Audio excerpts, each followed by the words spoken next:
Let's do it. We've got Mark, no pronouns given, is calling us from Texas, and I think has evidence for God or Jesus. What's up, Mark? You're with Secular Rarity and Richard Gilliver. Hi there. Can you hear me? Yeah. How's it going? Yes, we can hear you.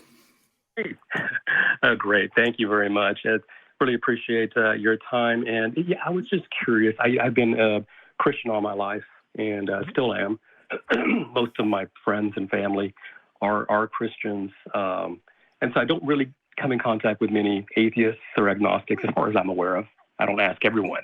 But and I thought, well, it'd be great to call in here and get your feedback on what type of, say, evidence would be required to, say, convince you and convince, other atheists that you're aware of, you talk to, on, say, the existence of God, the existence of Jesus, and really the second coming and a lot of what the Bible says. And the reason I ask this is because I believe that I have very, very empirical evidence for this, but I don't know how to present this, kind of, roll it out. And I need to be able to present this in a way that it would make sense to atheists. Yeah. Well, real quick, I'm gonna let Richard answer. I'll give a quick answer. But then I honestly, I think we would love to hear some of this evidence too. Definitely. So, Richard, go ahead. What are your thoughts on that? Yeah, What Mark, kind of evidence do you need? First of all, Mark, I think this kind of call is what I think this show is made for, personally. And your humbleness and your honesty coming into this it's fantastic. For me personally, this is the ideal call. So I just want to put that out there to start with. So, thank you for calling us. I find it very interesting that you came and said, you don't often interact with atheists. You don't get that chance, because I come from a place where, there are religious people, but nobody talks about religion. Very few people are religious, and those that are really don't talk about it very much. So it's and this is leading somewhere. I'm not just rambling. So to kind of lead into your question as to what evidence would convince you, I think it's important to understand that not everywhere in the world has the same belief systems. Or even if they do believe in God, they don't believe in the same gods. And this is kind of the background that I've come from. I've come from a place where when I was growing up in the early 80s, when I was at school in the early 80s, we kind of generically had prayers and things in school. But they were the dying throes of Christianity in Britain. Nobody really believed them, even the teachers who were teaching us them. And we've come into this, and I grew up in a city which has a massive Muslim population. It's got a big Christian population, it's got a big Muslim population. Most of the people are atheist. They just simply don't talk about it in any way, shape, or form. And I think for me, when growing up from a very early age with all of that surrounding me, it's not been a case for me of specific evidence which would convince me that something is true. Because to answer that question directly, I would say sufficient evidence to demonstrate that God is true. But what that sufficient evidence would be, I cannot specifically say because I've not come across it. And I, as I said, I come from a multicultural society, and is it because your question was kind of in two parts for me. It was what would convince you God was true, and what would convince you that the Christian God was true and the Bible was true and the resurrection. They're different questions, and I don't think they can be answered in the same kind of category. Because if I have this thing where I've got a Muslim here, and I've got a Christian here, and I've got a Buddhist here, and I've got a Hindu here, all's telling me their particular God is true. And the thing for me is, let's establish a God can be true, a God is possible, and then we'll talk about which specific God is true. So that's, I know it's a vague answer. I know it's maybe not be exactly what you wanted, but that's my answer. Yeah, and I'll be real quick, Mark. yeah, there's two parts of it that for me, again, one is this aspect of the specific thing, right? Like it's the specific fact of microwave background radiation that gives us, you know, evidence of blah blah blah blah blah, Big Bang, blah blah blah, Sure. right? Okay, so that specific level of evidence, I don't know, because I'm like in Richard's boat where it's like, well, I don't think we've ever had good reason to believe in ghosts or God or magic or Bigfoot. But in general, what I can tell you, and this is where I think may be helpful for the question you're asking, in general, and I'll explain this, but I want the same thing that I want for everything else. I don't use a different method. It's all the same criteria for absolutely everything. For me to believe that somebody has a dog is the same criteria as for me to believe that a God exists. The difference is the level of specificity for the claim. Somebody tells me they have a dog, it's like, well, that's a heck of a lot more mundane than somebody telling me they have a dog that shoots laser beams out of their eyes. And then the dog that shoots laser beams that is actually invisible. And then the dog that shoots, I mean, this is Sagan's dragon, right? And so I follow that pretty strictly in the sense of whatever claims are being presented to me, I'm going to pretty much go through the same stuff. And so the reason that I accept all these other things is not just because somebody had an experience once or it was written down in a book once or twice. It's because we had this thought in our head and we're like, oh, snap, maybe if we do this, this result will happen. And then we did that and it happened. And then we did it a billion times over. So yeah, that's kind of what I do every time. So hopefully some of that answers what your question is, and then, you know, shout us your thoughts back, and if we have something to go back and forth there, we can. Otherwise, let's get into some of this empirical evidence, man. Well, no, I really appreciate that, guys. That's fantastic. That dog sounds awesome, by the way. Yeah, seriously. I wish I had a dog like that. I think it was a Scotty. I think it was a Scotty, but I don't remember.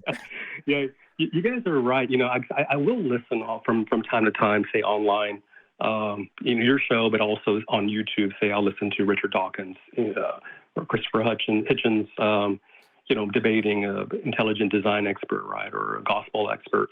And many times I see this coming down to several arguments, and one of them consistently is, what is your evidence, right, beyond faith, beyond the Gospels, and beyond the Bible, and beyond belief, right? And I understand that because growing up, really a lot of it was based on faith, and and then you start reading the Bible, and many of the stories are based on dreams, prophecy, things like the Revelation, which is not very empirical. And I have to admit that, right? So a lot of it is faith-based. You just got to kind of believe that there is a supernatural God, which I absolutely do. But about a year ago, I can tell you that I received absolute mind-blowing, mind-bending empirical evidence, have about 100, a little over 100 pieces of empirical evidence. Each one of those, I think, would absolutely prove God exists. And not only God, but Jesus is the Christianity really is the primary type of, I guess, religion or type of denomination out there. Can I jump in real quick, Mark? Yeah. You said something. I just want to because I love it. I'm with you. I'd love to just start trying to go through at least one or two of these. I doubt we can get through all 100, But before we even go through the first one, because what it sounds like to me is you're saying, look, SR Gilliver, I've got like 100 pieces of evidence all stacked on each other that makes me believe. Is it a collective thing in the sense that because you have so many of these pieces, that's what makes you believe? Or is it each one individually that makes you believe and you just also have additional? Does that make sense? Each one individually. Yes, absolutely. So here's perfect. Hang on, Mark, real quick, because I got another follow-up, because that's perfect. Absolutely. Glad to know. Honestly, either answer would have been perfectly fine, because my next question now is, if that's the case, if each one of these 100 incidences individually makes you believe, then I have the question of, if we go through even just one today and to your satisfaction can prove that this one is shaky enough to not be believed just yet, potentially, would that make you stop believing? No, no. I spent a little over a year going, very deliberately and detailed through these, pieces of evidence that I have. I haven't finished yet, and much more is being revealed many times as I continue to review. And so, as I'm doing this, I thought, well, one of my concerns is that since I'm a believer, right, that Jesus is coming back, and absolutely it's revealed that he is coming back and he's very close now. And this is not just, hey, it's my belief or faith, or I had a dream, or I had a car accident, went to the hospital and met Jesus and came back. None of that at all. This is highly empirical evidence. Keep in mind, I'm a scientist. Cool. I'm a scientist. We're with you, Mark. So I'm a very empirical guy. Yeah. Mark, on that basis, because I wanted to ask you this anyway, but especially now you've stated that you're a scientist, I especially want to ask you, what is the definition you're using for empirical evidence? Well, it's measurements. It's pictorial evidence.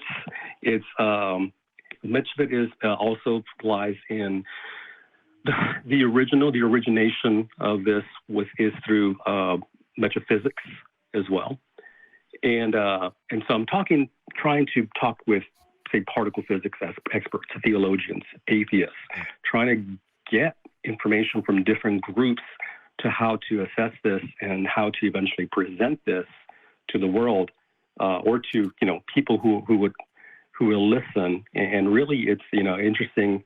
My main, I guess, audience, or people I'm trying to get to, are what we consider lukewarm Christians kind of on the fence. They believe, but not really, sort of on the fence. Well, and also, say, atheists who Mark, are willing to listen. Yes. If we can just go, because I think, honestly, I think, this call is just like the last one we took, this episode. It's a great call, and I'm super into it. I feel like it's been a good back and forth. Let's go through one of these pieces of evidence, man. And we're not, again, Richard and I are not going to be, jumping down your throat and harping on every little word and all, but we actually want to understand. And if we find something that seems incorrect to us, we're going to push back on it. But yeah, give us one, maybe your favorite, or just one you're really versed in, like. Well, there's so many, it'd be great. We'll take one. Because I'm developing. Give us the best one. Give us the best. Well, that's the thing. It's like I'm concerned about talking about this right now without this fully being able to be presented and backed up. And I'm doing this now. This is one of the reasons I've called here, so I can get an understanding of atheists, right, and their thinking. And Mark, honestly, just real quick, just because we've got a few other calls for sure, and we got some other things to get through and stuff. But honestly, man, like I'm a little bummed. I would have loved to have gone through some of them, but I'm not, honestly. This is good. This is a good moment, I think, and I'm glad we've got this recorded, because this is a moment on both sides where theist, atheist, agnostic, Hindu, whatever. It's good that we take a moment and we all go, hey, you know what? Let me humble myself just a little bit. Maybe this isn't ready to be presented. No worries, dude. Go back, get your thoughts all in order.